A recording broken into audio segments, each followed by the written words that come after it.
चलिए आज पहले चैप्टर की शुरुआत करते हैं। भौतिक विज्ञान कक्षा 12। चैप्टर का नाम है वैद्युत आवेश तथा क्षेत्र।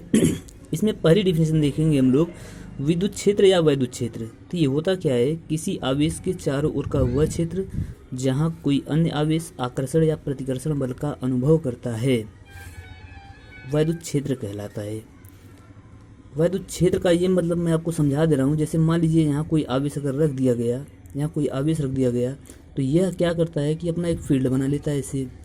अब इस फील्ड के अंतर्गत अगर कोई दूसरा आवेश यहाँ या यहाँ कहीं भी रख दिया जाए तो उस पर एक वैद्युत बल लगता है, जिसके कारण यह आवेश आकर्षण या तो यह आवेश प्रतिकर्षण बल का अनुभव करता है। तो ये जहाँ तक ये क्षेत्र बनाया है, इसी क्षेत्र को हम लोग वैद्युत क्षेत्र कहते हैं।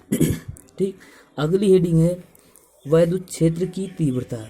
ये क्या होती है, किसी एकांक आवेश पर लगने वाले बल को वैद्युत क्षेत्र की तीव्रता कहते हैं। अगर वैद्युत क्षेत्र के अंतर्गत कोई एकांक आवेश रख दिया जाए तो वैद्युत क्षेत्र उस आवेश पर जितना बल आरोपित करता है उसी को हम वैद्युत क्षेत्र की तीव्रता कहते हैं। मान लिया जाए यदि किसी वैद्युत क्षेत्र में Q0 कूलाम रखने पर उस पर लगने वाला बल F है, तो वैद्युत क्षेत्र की तीव्रता E बराबर F/Q0 होती है। यह सदिश राशि है, यह सदिश राशि है, इसका मात्रक न्यूटन प्रति कूलाम होता है।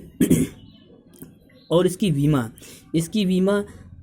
मतलब E की विमा मतलब वैद्युत क्षेत्र की तीव्रता की विमा। तो वैद्युत क्षेत्र की तीव्रता की विमा बराबर F/Q0 की विमा। F की विमा होती है E बराबर F की विमा ml² T⁻², ml T⁻² अपान Q मतलब आवेश की विमा AT। तो ये हम ऊपर ले जाएंगे तो हो जाएगा ml T⁻³ A⁻1। ठीक, अगली हेडिंग है वैद्युत बल।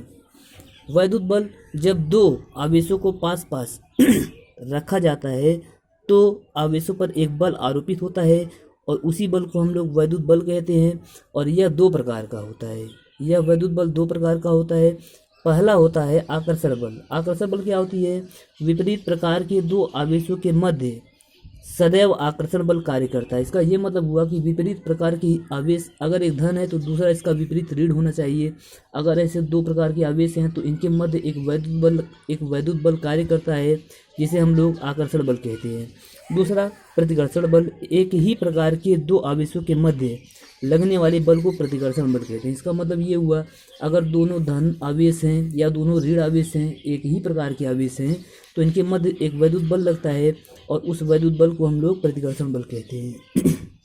वैद्युत बल रेखाएं, जब किसी धनात्मक आवेश से निकलकर कोई अवरित बल रेखा ऋण आवेश पर समाप्त होती है तो इस प्रकार की रेखा को वैद्युत बल रेखा कहते हैं। जब कोई वैद्युत बल रेखा किसी धन आवेश से चलकर अविरत रूप से चलती है और ऋण आवेश पर समाप्त हो जाती है तो इस प्रकार की बल रेखा वैद्युत बल रेखा कहलाती है। अब इसके कुछ गुण होते हैं, इसकी चर्चा हम लोग यहाँ करते हैं। वैद्युत बल रेखाओं के गुण। वैद्युत बल रेखाओं के कई गुण होते हैं। जैसे नंबर 1 तो यही गुण होता है कि यह सदैव धन आवेश से निकलकर ऋण आवेश पर समाप्त होती है, पहला गुण हो गया। दूसरा, ये रेखाएं अविरत होती हैं। अविरत मतलब कंटिन्यूअस, लगातार चलती हैं और बंद लूप बनाती हैं। तीसरा है, ये रेखाएं एक दूसरे को स्पर्श और प्रतिच्छेदित नहीं करती। इसका मतलब हुआ न तो ये एक दूसरे को कट करेंगी और न तो एक दूसरे को टच करेंगी। नंबर चौथा है, जहाँ जहाँ ये बल रेखाएं पास पास होती है वहाँ वैद्युत क्षेत्र का मान अधिक होता है और जहाँ जहाँ ये बल रेखाएं दूर दूर होती हैं वहाँ वैद्युत बल का मान कम होता है। जैसे मैंने एक फिगर यहाँ ड्रा किया है, ये देखिए धन आवेश है, ये ऋण आवेश है। तो धन आवेश से वैद्युत बल रेखाएं देखिए निकलती हुए ऋण आवेश पर समाप्त होती है। तो पहला गुण यही हो गया कि ये रेखाएं सदैव धन आवेश से निकलकर कंटिन्यू कहीं ब्रेक नहीं करती और कंटिन्यू चलते हुए ऋण आवेश पर समाप्त होती हैं। और नीचे दूसरा फिगर है, दूसरे फिगर में ये दिखाया जा रहा है कि जैसे धन आवेश से बल रेखाएं निकल रही है और देखिए ऋण आवेश से ऋण आवेश पर समाप्त हो रही हैं। तो इसका ये मतलब हुआ कि रेखाएं निकलेगी सदैव धन आवेश से और समाप्त होगी सदैव ऋण आवेश पे। तो अगर कभी क्वेश्चन पूछा जाए कि वैद्युत बल रेखाएं किस आवेश से निकलती हैं, तो निकलती तो हैं धन आवेश से, और किस पर समाप्त होती हैं, समाप्त होती हैं ऋण आवेश पे। अगला चलिए इंपॉर्टेंट है थोड़ा सा, कूलाम का नियम। कूलाम का नियम क्या होता है, पहले मैं इसके बारे में आपको समझा दे रहा हूँ। कूलाम ने दो या दो से अधिक आवेशों को पास पास रखने के बाद देखा उन पर आकर्षण या प्रतिकर्षण बल कार्य कर रहा था, तो उसी बल को कूलाम का नियम कहा गया या उसी बल को वैद्युत बल भी कहा जाता है। तो इसमें क्या है, कूलाम का नियम में मान लेते हैं कि दो आवेश Q1 व Q2 वाई में एक दूसरे से r मीटर की दूरी पर रखे गए हैं। इस स्थिति में इन पर वैद्युत बल कार्य करता है जो निम्नलिखित बातों पर निर्भर करता है।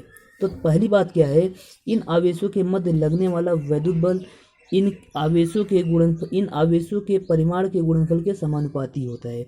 जैसा हमने फिगर यहाँ ड्रा किया, यहाँ फिगर है ये Q1 Q2 आवेश हैं, एक दूसरे से r मीटर की दूरी पर हैं, तो इन पर एक वैद्युत बल लगा। पहला तो यही है कि यह बल इन आवेशों के परिमाण के गुणनफल के समानुपाती हो गया। समीकरण एक इसकी थ्योरी के हिसाब से हमने बना दिया। दूसरी बात क्या है, इन आवेशों के मध्य लगने वाला वैद्युत बल इनके बीच की दूरी के वर्ग के व्युत्क्रमानुपाती होता है।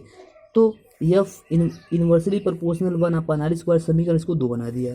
अब क्या हुआ, समीकरण 1 व 2 से कौन सी बात हुई, F प्रोपोर्शनल Q1 Q2 बटे r²। तो F जब प्रोपोर्शनल हटाई जाती है तो एक कांस्टेंट आता है, ये कांस्टेंट ये है 1/4πε0, यह कांस्टेंट है Q1 Q2/r²। तो जहाँ 1/4πε0 कांस्टेंट या नियतांक है, जिसका मान 9 × 10⁹ न्यूटन मीटर स्क्वायर पर कूलम स्क्वायर होता है। तथा इसमें एक कांस्टेंट और है ε0, तथा ε0 भी एक नियतांक है जिसे वैद्युतशीलता कहते हैं। इसका मान 8.85 × 10⁻12 कूलम स्क्वायर पर न्यूटन मीटर स्क्वायर होता है। कूलम के नियम का सदिश निरूपण कभी कभी क्वेश्चन पूछता है कूलम के नियम का सदिश निरूपण क्या होता है। तो इसका सदिश निरूपण 2 प्रकार से व्यक्त किया जाता है। पहला है F वेक्टर F बराबर 1/4πε0 Q1 Q2 बटे r²। और ये unit vector r, unit vector का मतलब ये ऐसा वेक्टर है, इसको एकांक सदिश भी कहा जाता है। यह यूनिट वेक्टर का मतलब ये होता है एकांक सदिश। अब जिसके ऊपर ये कैप वाला वेक्टर लगता है वह एकांक सदिश होता है। तो यह सदिश हो गया, इसका मतलब हुआ कि यह कूलम के नियम का एक सदिश निरूपण ये हो गया। दूसरा क्या होता है, F बराबर 1/4πε0 Q1 Q2 वेक्टर r/r³। ये जो है दूसरा इसका सदिश निरूपण है। तो चलिए अब आगे की बातें हम लोग कल करते हैं। कल से फिर अच्छे से और पढ़ाई होगी हम लोग की।